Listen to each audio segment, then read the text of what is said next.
নমস্কার। Jio academy YouTube চ্যানেলে তোমাদের সকলকে স্বাগত।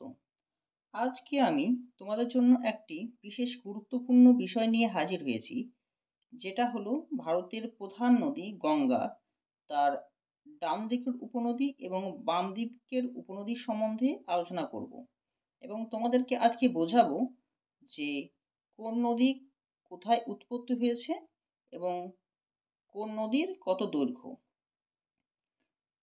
ঠিক আছে, আর আমরা জানি যে গঙ্গা হলো ভারতের দীর্ঘতম নদী, আর বৃহত্তম নদী যদি বলতে হয় তাহলে সেই নদীর নাম বলবো আমরা ব্রহ্মপুত্র।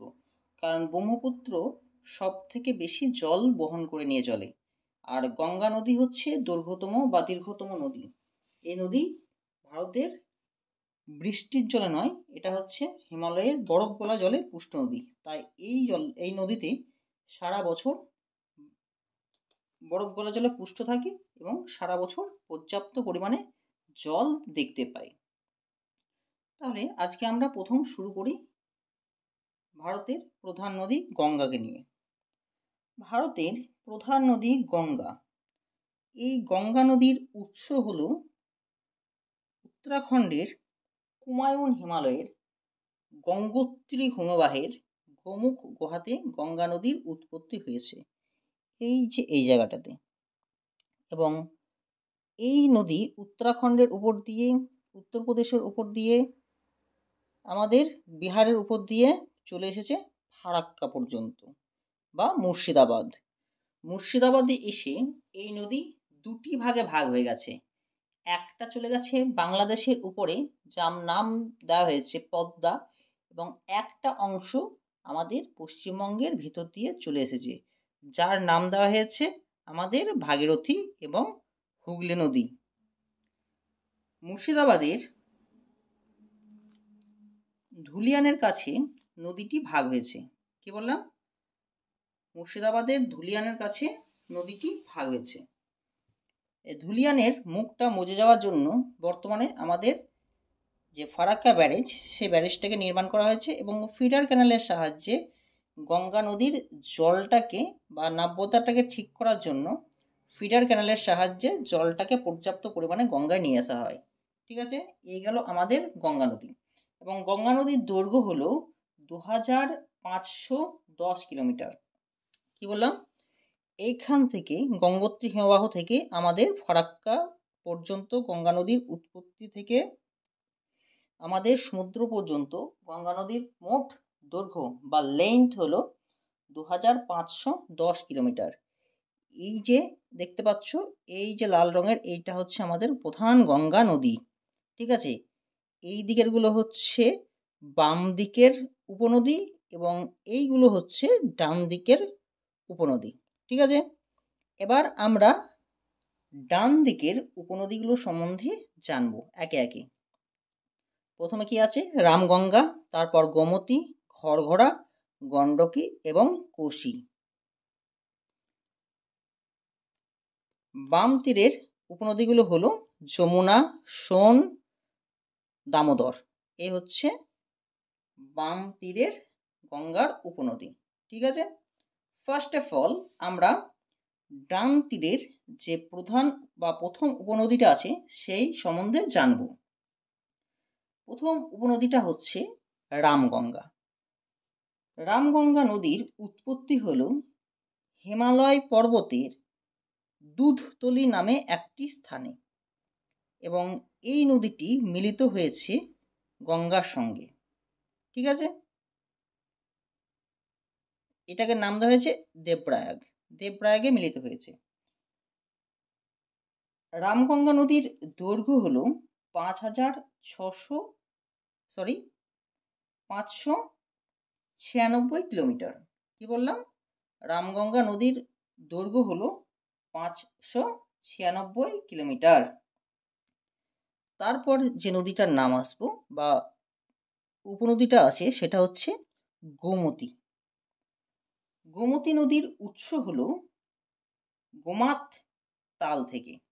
আমরা জানি যে হিমালয়ের মাঝে 7টি তাল আছে, ভীমতাল, নৈনিতাল, এরকম করে 7টা তাল আছে। তার মধ্যে একটা তাল হচ্ছে গোমাত তাল। এই গোমাত তাল থেকে গোমতী নদীর উৎপত্তি হয়েছে। গোমতী নদীর দৈর্ঘ্য হল 900 কিলোমিটার। এইখান থেকে এই পর্যন্ত এর দৈর্ঘ্য হলো বা লেন্থ হলো 900 কিলোমিটার। এবার আমরা আসব যে ঘরঘরা। ঘরঘরা নদীর উৎপত্তি হয়েছে হিমালয় পর্বতের, এইখানটা আছে শিবালিক পর্বত। হিমালয় পর্বতের শিবালিক পর্বতমালা থেকে ঘরঘরা নদীর উৎপত্তি হয়েছে এবং এই নদী বিহারে এসে গঙ্গার সঙ্গে মিলিত হয়েছে। ঠিক আছে, এবং এই নদীর দৈর্ঘ্য হলো বা ঘরঘরা নদীর দৈর্ঘ্য হলো 1080 কিলোমিটার। কি বললাম? ঘরঘরা নদীর দৈর্ঘ্য হলো 1080 কিলোমিটার। এবং আমাদেরকে জানতে হবে ঘরঘরা হচ্ছে গঙ্গা নদীর দ্বিতীয় বৃহত্তম উপনদী। প্রথম বা দীর্ঘতম উপনদী হচ্ছে যমুনা, দ্বিতীয় উপনদী হলো ঘরঘরা। ঠিক আছে, এবার আমরা আসছি গণ্ডকী। গণ্ডকী হলো নেপালের প্রধান নদী। গণ্ডকী হলো নেপালের প্রধান নদী। গণ্ডকী নদীর উৎপত্তি হচ্ছে নুবিন হিমবাহ থেকে। গণ্ডকী নদীর উৎপত্তি হচ্ছে নুবিন হিমবাহ থেকে। ঠিক আছে, এবং এই নদীটা বিহারে এসে গঙ্গার সঙ্গে মিলিত হয়েছে। এই নদীর বা গণ্ডকী নদীর দৈর্ঘ্য হল 814 কিলোমিটার। গণ্ডকী নদীর উৎস হল 814 কিলোমিটার। এবার আমরা আসছি কোশি নদী। কোশি নদীকে বিহারের দুঃখ বলা হয়, কারণ এই পাহাড়ি অঞ্চলে প্রচুর পরিমাণে যদি বৃষ্টি হয়, এই বৃষ্টিগুলো এসে এই বিহারের যে পার্শ্ববর্তী কৃষি জমি সেগুলোকে সবই বন্যার জলে ডুবিয়ে ফেলে। ফলে কি হয়, এখানকার কৃষকরা প্রচুর পরিমাণে ক্ষতির সম্মুখীন হয়। তাই এবং এটা প্রত্যেক বছরই মোস্ট প্রবাবলি কম বেশি প্রত্যেক বছরই এফেক্টেড হয় বিহারের লোকজন। তার জন্য কোশি নদীকে বিহারের দুঃখ বলা হয়। একটা ভালো প্রশ্ন তোমাদের প্রায় বছর কম্পিটিটিভ পরীক্ষায় এসে থাকে যে বিহারের দুঃখ কাকে বলে? বিহারের দুঃখ বলা হয় কোশি নদীকে। ঠিক আছে, কোশি নদীর উৎপত্তি হচ্ছে অরুণ ও তুমুর সপ্তকোশী থেকে। কি বললাম? অরুণ এবং তামুর সপ্তকোশী থেকে। এই নদীর দৈর্ঘ্য হলো 720 কিলোমিটার। কি বললাম? এখান থেকে এই পর্যন্ত এর দৈর্ঘ্য হলো 720 কিলোমিটার। এই গেল আমাদের গঙ্গার ডান তীরের প্রধান কয়েকটা উপনদী। এবার আমরা জানব গঙ্গার বাম তীরের কয়েকটা উপনদীর নাম। বাম তীরের প্রধান এবং গঙ্গার প্রধান উপনদী হচ্ছে যমুনা। গঙ্গা এবং যমুনা। ঠিক আছে,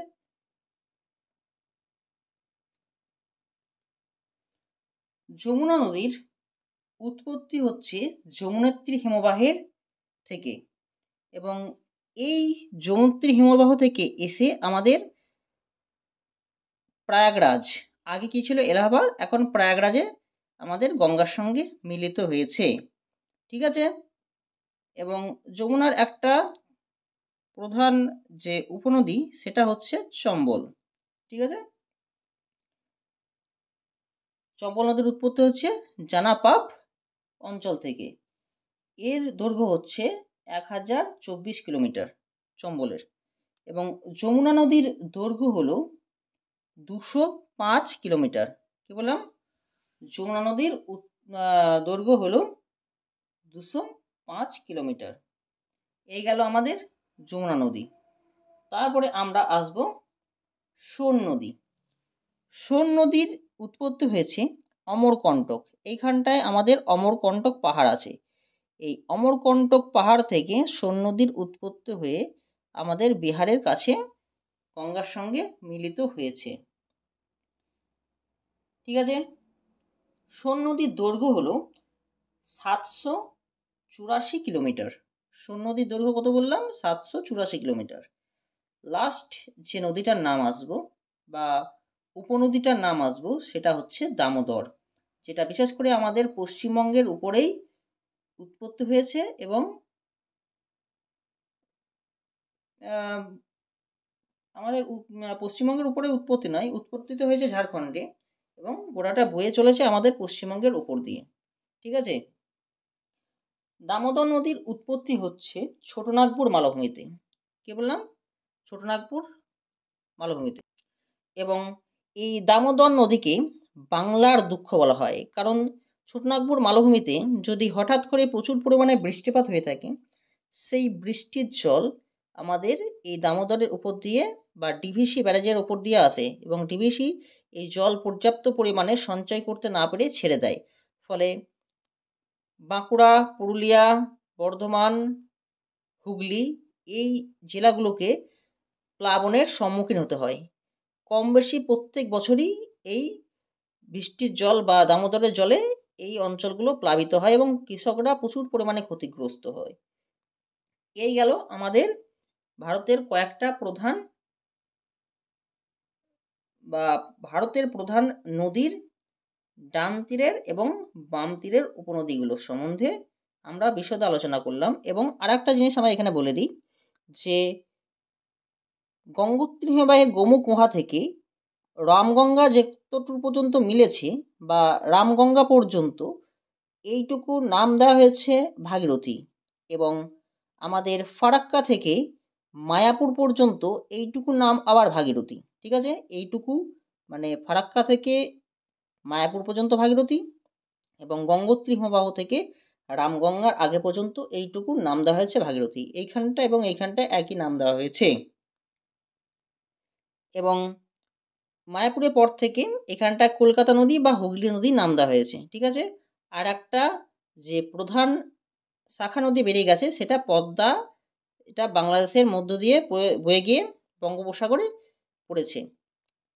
আশা করি তোমরা এখান থেকে যদি প্রশ্ন আসে যে বাংলার দুঃখ কাকে বলা হয়, বিহারের দুঃখ কাকে বলা হয়, ডান তীরের উপনদী, বাম তীরের উপনদী, তারপর আর একটা কি জানলাম আমরা, সেটা হচ্ছে যে নেপালের প্রধান নদী, তারপর জানলাম আমরা গঙ্গার প্রধান উপনদী, গঙ্গা দ্বিতীয় উপনদী। ঠিক আছে, আশা করি তোমাদের এই বিষয়ে প্রশ্ন এলে আশা করি তোমরা প্রশ্নের উত্তর দিতে পারবে।